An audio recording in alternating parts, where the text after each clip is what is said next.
I remember on the happy day we went underground at Coolgardie. The mine was called Mystery Mint, wasn't it? Mystery Mint. And after the mine had been opened, to my astonishment, Ron said, "Come to the Denver City Hotel, where the bar will be full, and we'll make sure that they listen to your speech." I thought, what audacity. But there they are. It was remarkable. Can I just say two facts? My head is occasionally full of facts which I don't know how to use, but they impress me. I'll just give you two facts that are tumbling around my head. The other day, I looked up statistics and I found, to my astonishment, that in 2 years ago, the child born in Aboriginal Australia had a life expectancy higher than the average child born in Russia. What an interesting commentary, a fact we never hear, but what a remarkable achievement, even if there is so much to go.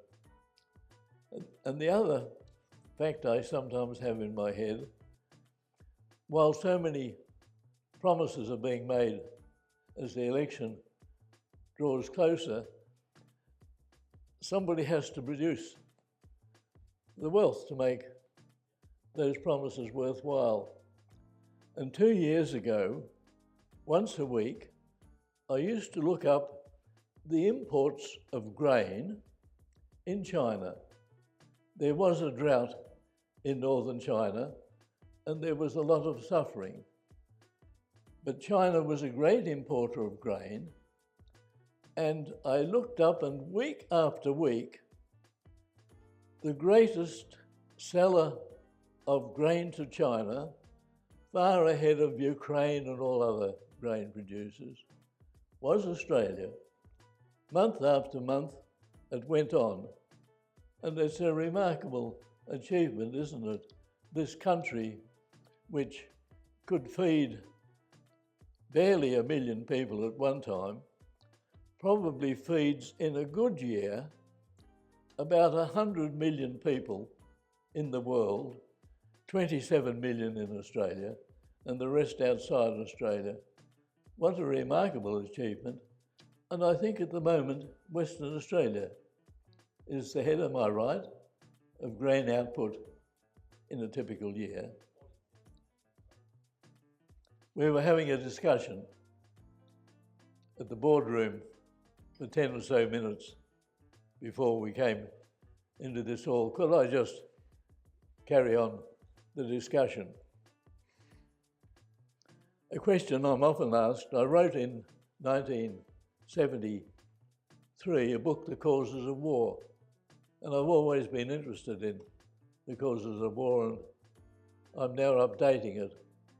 And people keep on asking the question that's so difficult to answer: will there be another world war? The news in Ukraine and the news in the Middle East is often disturbing, and quite understandably, so many people, not only in Australia, but in most countries of the world, wonder if this is a precursor to a third world war. I'm inclined to think it is not, but one can't be sure. World wars, devastating as they are rare events. And strictly speaking, the Second World War should not have happened. Germany was defeated in 1918, and Germany was disarmed, but the World Depression came, and people, memory altered, and suddenly Germany was allowed to rearm. Germany was allowed to rearm, and under Hitler, it rearmed with enormous speed, and he began one by one to capture countries before he began in 1939, the Second World War. I'm inclined to think, looking back at the period between 1945 and 1990, the end of the Second World War and the end of the Cold War, that we had two international crises that possibly were similar to the crisis which at present envelops parts of the world. The first event was the Cuban Missile Crisis, when President Kennedy, not long before his death, was ruling over the United States. And without the United States really noticing it, Russia began to land in Cuba, so close to the American mainland. Soldiers in enormous numbers, and the evidence suggests that 45,000 Russian soldiers were hidden in Cuba before the United States fully realized what was happening. With missiles, New York could have been hit from Cuba, and certainly the cities in the far south could have been badly damaged. That crisis was eventually solved, but the world shuddered for 2 or 3 months at that time. The second crisis, which is illuminating, took place in the mid-1980s. Ronald Reagan was the president of the United States and was spending heavily on armaments as the period of the Star Wars. And the Soviet Union was spending on armaments twice as much of its annual wealth as was the United States, but Russia was quite unable to match the armaments that were being produced in the United States. And so there came that dangerous moment when Russia, having invaded Afghanistan, and after 9 years, found itself defeated by that country with such a tiny population.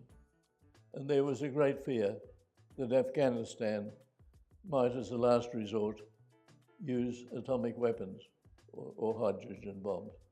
In fact, it didn't happen. I think of those events, and they have some similarity, we can't know, to the situation facing us today. We just can't be sure. We're a small nation, Australia, in terms of population, a huge landmass, but a small population. Our history tells us something very simple. We, whether we like it or not, must have an ally. If we're going to have an ally, we have to pull our weight, and at the moment, Australia's defences are not very strong. In fact, Kim Beazley, a West Australian, who was the Minister for Defence and a very successful minister under the Hawke government in the 1980s, he said quite recently that Australia's defences are in an unenviable position, and I respect his remarks. The fact is, we have to have an ally. We have had a long record of successful alliances, and for more than a century, our ally was Great Britain. And whenever there was a crisis, we either looked to Great Britain for help, or we helped Great Britain. And in the First World War, Australia gave an enormous help, and we lost 60,000 soldiers and a couple of 100,000 more who were wounded by war, some of them wounded permanently, but we pulled our weight. We pulled our weight in the Second World War, but not to the same extent. But we have to have an ally. We forget, and it's important that we remember it, that when Japan attacked Pearl Harbor in December 1941, one of the most successful attacks in the history of the world, caught Pearl Harbor, Honolulu, completely by surprise, did enormous damage to the American fleet, but fortunately the aircraft carriers weren't there. But Japan, having carried out that surprise victory with remarkable success, on the same day landed troops in Thailand and began to invade British Malaya.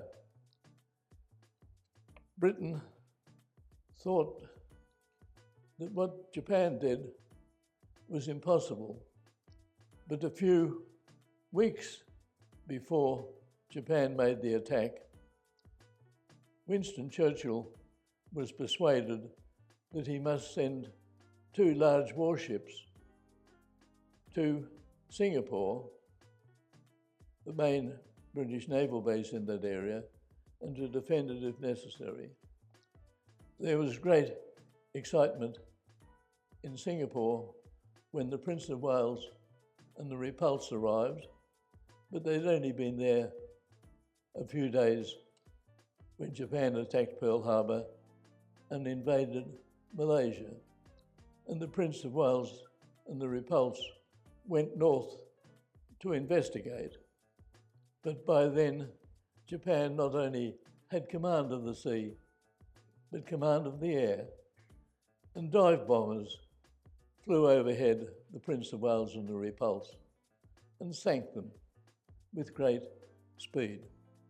There was heavy loss of life, but the Navy that was supposed to defend Singapore was no more.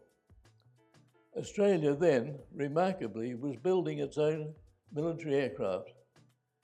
Japan had the Zero, a remarkable invention, which Air Force authorities thought Japan couldn't possibly make.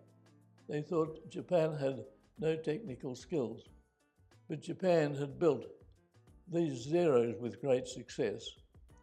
When the first one was shot down, the engine was sent to England for examination, and they said there can only be one such plane, and it must have been bought from the United States.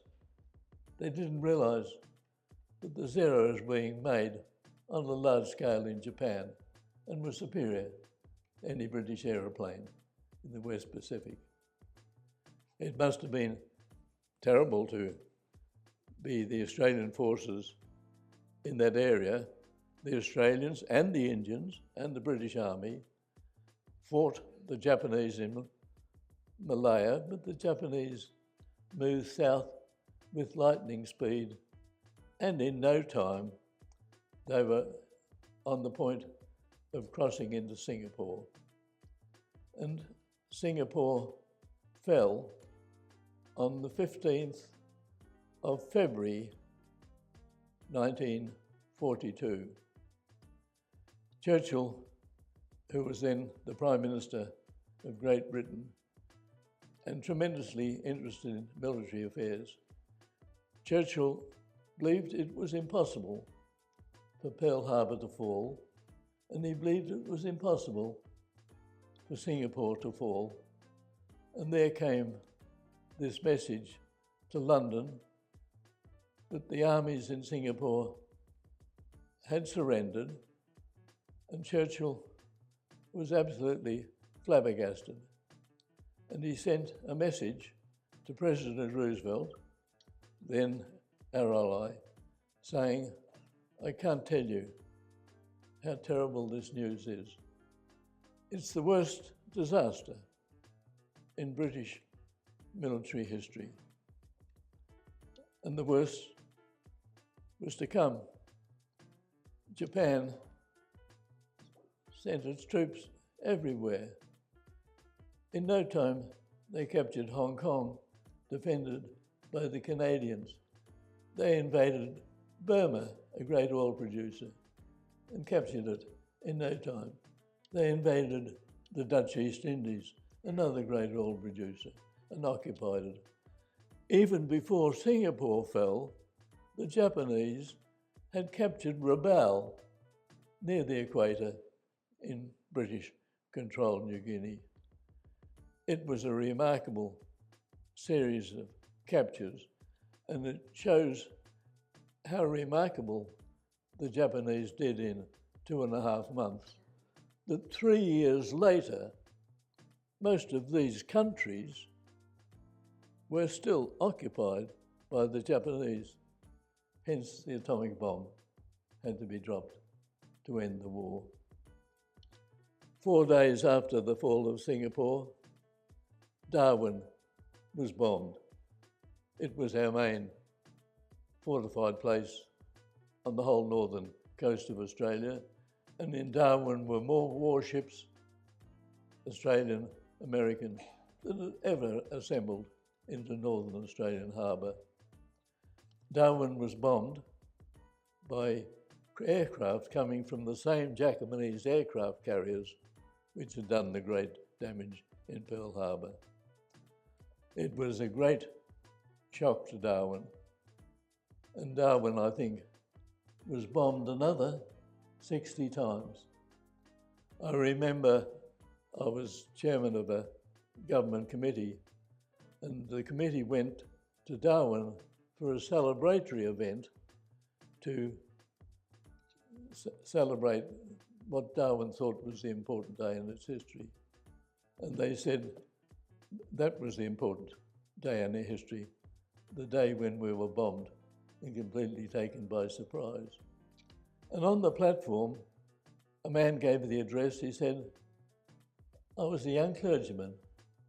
I just arrived in Darwin and the city was bombed. And I was astonished that evening when the naval and military leaders came to him and said, we need your help. You must conduct a religious service. And all the civilian and military people who had been killed, there was no refrigeration.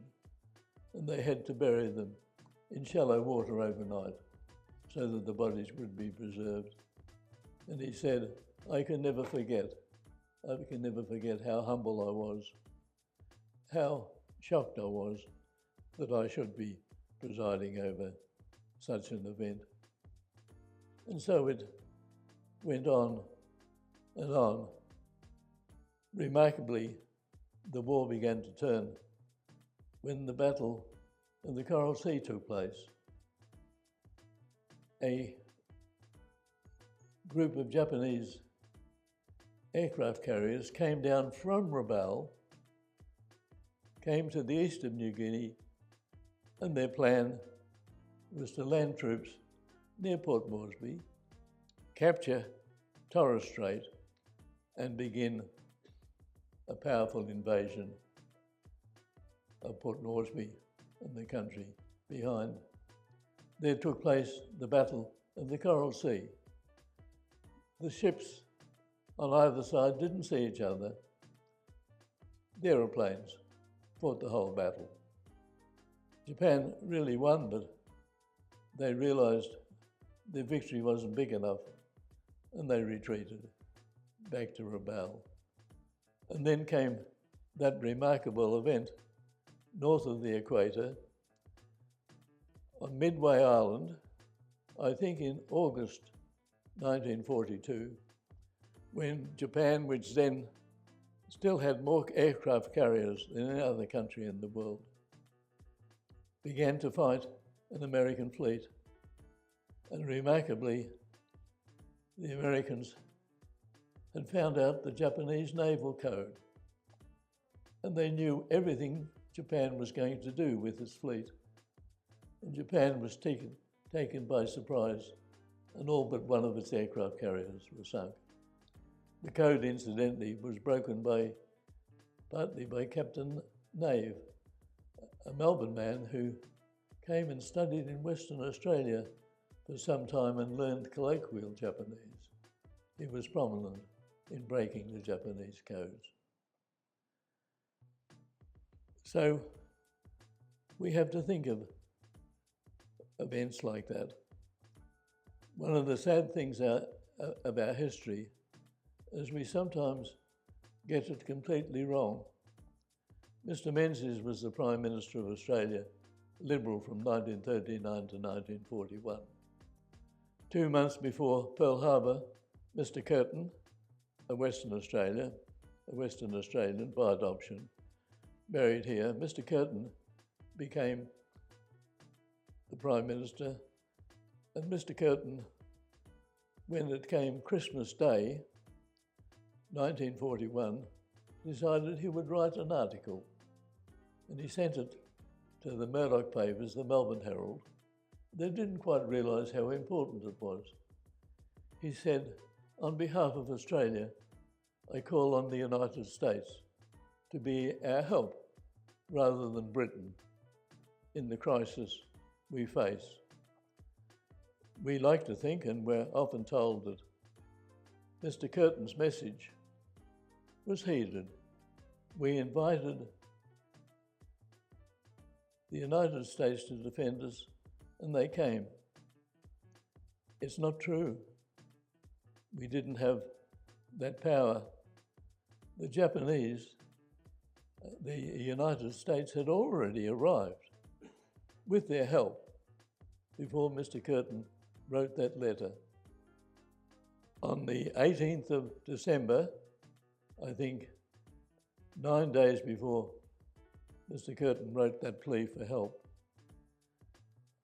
a United States small fleet arrived in Brisbane and began to unload its cargo. We didn't bring the United States here. We didn't say, "Please help us." And they came. They came because sensibly they realised they needed a forward base, a launching pad from which eventually they can begin to recapture all the islands taken over by the Japanese. It's so important that we remember our history accurately. We didn't have the power. We didn't have the power to bring the United States here. They came here sensibly to suit, quite rightly, their own interests and ours. I think we should remember these important events. We should realise that we can, in a crisis, ask for help from our greatest ally, at present the United States, but it might not be able to help us at the time when the help is needed. A nation needs to be able to defend itself if it's impossible to get help from an ally at the time it's needed. Incidentally, people either hate or love Mr. Trump, and if you're an American, the feelings are so strong, the countries are so divided. But this has to be said about Mr. Trump, that in his first presidency, despite all the statements he made, he was very successful in military affairs. He entered no new war for America, and he went some distance towards bringing peace to the Middle East. But more important, towards the end, he said, China is the great problem, and we are going to stand up to China if anything happens. I think that we shouldn't be too hard on the strange statements he's been making. One remarkable thing has happened which people thought was impossible the day he entered the White House this year. They thought it was impossible that Europe would pull its own weight in defending itself. And here, almost miraculously, it looks as though France and Germany and Britain and the main European countries will decide for the first time in 3/4 of a century, they will try to pull their weight in defending themselves against Russia, or if necessary, against China. It looks as though this will happen, and we forget that despite all the strange words that come from him, this, if it happens, and it looks likely, this will be an astonishing achievement. Could I just conclude by saying, by the way, I think Taiwan is the danger place. Taiwan is the danger place. The Chinese Premier has promised many times that he would put the recapture of Taiwan, as he calls it, as his first priority, and the amount of military activity that's taking place around Taiwan is on a very substantial scale. It may be that China surrounds Taiwan and eventually pushes it into starvation and then into surrender. It may be it will conduct a direct invasion of Taiwan, and difficult as sea invasions are, have an ultimate victory. I'm not pessimistic, but one should be sensible and see this as a danger that faces Australia. I must conclude with a word about democracy. A speech was recently given by a distinguished British historian, Neil Ferguson.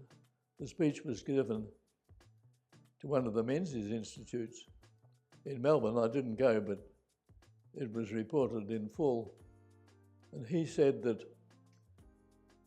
of people in the world who live in a democracy, of the people of the world who live in a true democracy, they are only 15% of the world's people. Australia supplies part of that 15%. There are many countries that are half democracies and quarter democracies, but there are big numbers of countries, China included, that are autocracies. India, remarkably, is still a democracy, although some would say it has some difficulties. I think we should be proud that we are democracies. We're one of the oldest continuous democracies in the world. Most of the old democracies in Europe were overrun by Hitler and ceased to be democracies. It's incredible that this young country should be one of the oldest continuous democracies in the world. And it's remarkable the achievements this democracy has to its credit. We were the first, or South Australia was the first place in the world not only to give women the vote, but women the right to stand for Parliament. New Zealand was the first to give women the vote, but for a long time they were not allowed to stand for Parliament. South Australia was remarkable in many ways in its belief in democracy. in 1896, there was an election in South Australia where women, for the first time, had the right to vote, and the Aboriginals also had the right to vote, as long as they did not live in the Northern Territory, where most of the Aboriginals were still living their traditional life and were not part of our political society. But their Aboriginal women in South Australia voted in large numbers. I've done some research on this. Unfortunately, South Australia does not realise this distinction to its name.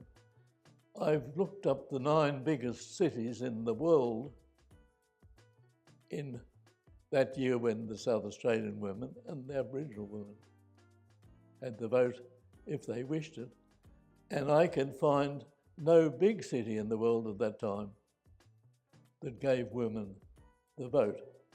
So there have been remarkable experiments in Australia. You may say democracy is not doing as well as it should in Australia at present, and there's some justification for saying so, but we're to blame as much as the politicians. We elect or dismiss the politicians. A democracy, in my view, can only succeed if maybe 15% of or 20% of the population personally accept responsibilities for the well-being of the nation. You have to have a sizable stratum of people in a true democracy for the democracy to work. We have to accept that responsibility. I've gone over my time. I do apologise. I must still be on Victorian time. Do we have any questions, or should I sit down?